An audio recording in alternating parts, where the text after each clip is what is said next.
насилството не беше само психически, беше и физически. Той почнаше да ме малтретира.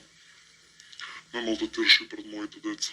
С отопаници, закануване с ножеви, пиеше, много често знаеше и да вземе да скърша нещо, и често се случваше това пред децата. Нон-стоп бех такова под насилство. Малтретираше, може да се каже, и много коцкаше, много пиеше. И не можех да трябвам, тъй като моите деца да гледат тази слика и да отравят след това. Значи моите деца бяха изплашени, бяха възнамирани, плака, врищални пред децата го правеше това. Скоро всеки ден се случваше това. Он по-често, откаки се напиеше, беше много агресивен. Много пъти децата бяха изплашени. Правеше много проблеми. Мамо да тирша мене, моите деца гледа. Че аз как да се разделя, мамо, то не може да го свата и да се случи с това. Non-стоп ми правеше проблеми. И пред да се случи войсто бех много малтретирана. Много, значи имам и лекарско, бех повредена. После това некак успях, значи да го тръгна да се разделим, ама нямах мир, никакъв мир. Он non-стоп и знаеше да ме нападнеше и да ме влееше, значи да ме удреше пак и да ме тъп. Значи аз не можех ни да отдам ни до продавница, ни път дете да носим в школа. Значи никъде не можех да отдам, пощо знам от он колко дека да изпадне, значи може да ми изтепе. Значи то се случвало много пъти. Да съм била претепана и аз мога да се явам в полицията.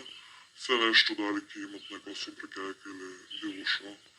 И после то значи се чувало и да дойдат на време кога се чувало това, ама не ме едноставно не ме държава как ще трябва. За мен не е и аз съм била много пъти малтретирана и да съм дойдела и до скършена ръка, съм била много малтретирана тепа, цяло от кръвта, дека полицията дойде да ме спаси. Кога бех малтретирана и го приявал полиция, ами по-често го ноги да беше пиян.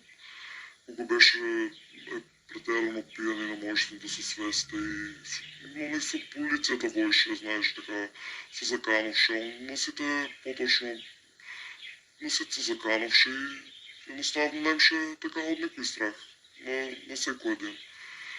И кога беше много пиян, зная и да го задържа в полицията, нали, додека нещо да се стреде, да се отрезне.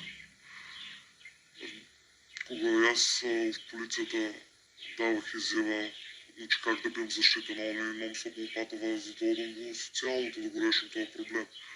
Че аз кога веќе не можеше, значи, ни полиция нищо да се справи с все това. Бев много малтретирана и в социалното ми понудя сместуване на 2 дена, додека он се смира, додека суд преземе нещо. Бех non-стоп нападнана, значи не се знаеше моментът кога аз можех да бех нападнана.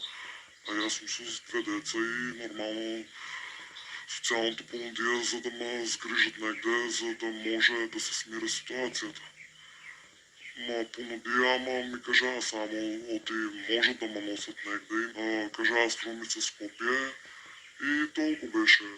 Значи не е така, вземи 2 деца и оди. Не е баш едноставно. Значи он знаеше и врата да скърши, да влезеше, да ме нападнеше.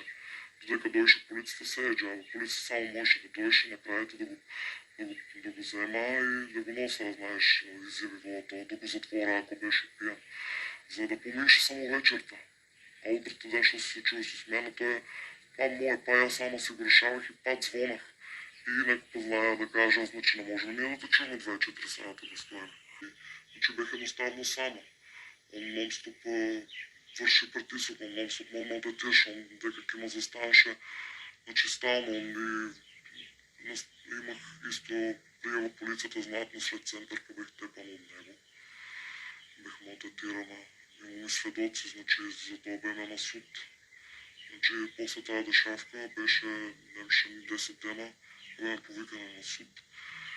И от съдът ми беше изречена мярка за приближуване, за явовайне и за нормално, за мотетирайна. Он след това го прекършваше и пай ще ме напаекше. Помдек и да ме виждам, че аз бех цяло време дома под ключи, под стрес и аз и моите деца, значи не може никой тотално да изпадне, за да он да не нападне. Защото аз не бех никак сгрижен. На него само беше джаба, дали от съда, дали судско решение и било шопрак. То за него не ваеше нищо. Че полицията можеше да му кажеше така и така за него утре ден. То като нищо да не утре ден паисото си го тежки се опише паисото и ще го правиш. Той беше в затвор, прави бегство, па го претворя и па още един път направи бегство. Значи аз не бех никак защитена и цяло време бех под стрес за как е можно он да направи бегство, един насилник, значи ти да не можеш да живееш, да просперираш с твоите деца как ще трябва. От страх, че он монстър и аз никак няма да имах страх от него, защото бех много мотивиран. Това страх мене ме натера, значи и аз да можем някакви покрай проблеми ще ги имах, да успеям успеях в странство, значи да можем по-добре дни за мен и за моите деца.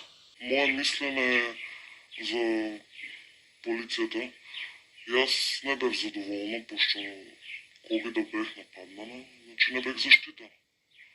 Знаеш, ще се случи да кажат, не можем ние 24 сата, знаеш, он беше насилник и до негде съм отправо, не викам не. Ама не знам как може да преземат нещо, значи аз много се бех нападнал.